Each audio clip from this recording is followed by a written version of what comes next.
Happy Mother's Day. Shout out to all the mothers out there, mothers to be, or anybody who has a mother. Hope you have a wonderful day. I would like to talk with you today, just a short story about my 10th great grandmother.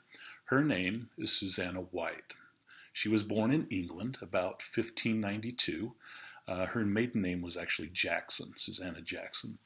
In 1608, she moved to Amsterdam and joined a separatist congregation there and married her future Mayflower passenger and husband, William White. Together, they had a 5-year-old son with them when they boarded the Mayflower. That 5-year-old son was Resolved White, who is my 9th great-grandfather. And Susanna was also several months pregnant upon setting sail to America. Now, let me back up, and I want to talk just briefly give you a little background about the Mayflower. There were 102 passengers aboard the ship. The ship was 90 feet long and 27 feet wide.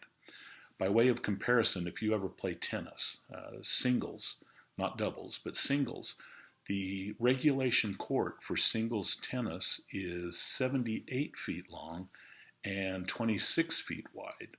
So consider that the Mayflower is not much bigger than a tennis court, and you can recognize that this was not a luxurious transatlantic voyage that they made.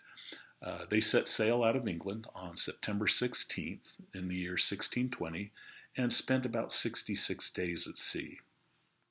While the ship was laid off anchor of Cape Cod, Susanna produced one of the first contributions to U.S. history.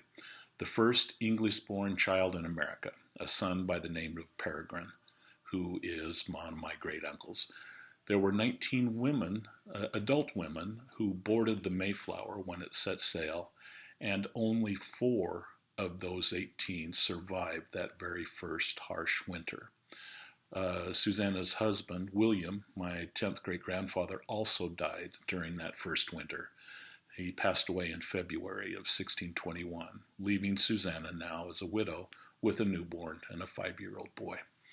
It's interesting to note that those 4 surviving women, together with their daughters and their male and female servants, would go on to cook what is the first iconic Thanksgiving feast in America. And I just thought that was kind of interesting as well. Susanna married again, a widower by the name of Edward Winslow, and together they had 5 children. Also of note, theirs would be the first marriage in the New Plymouth colony on May the 12th, 1621.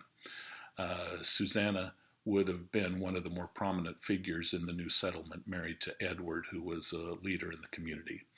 Also point out that one of Susanna and Edward's children would go on to become the first governor of a colony born on American soil.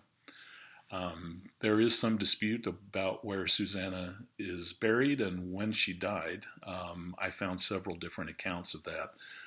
But it is believed that she is in Winslow Cemetery in what is now Marshfield, Massachusetts. There is a large stone memorial there bearing her name, along with the name of her children and of her second husband. If you're interested, I found on the 25th of November, 2019, the Saturday Evening Post ran a really great article on Susanna White Winslow that I would highly recommend, and I'll try to get a link to that that you can read as well.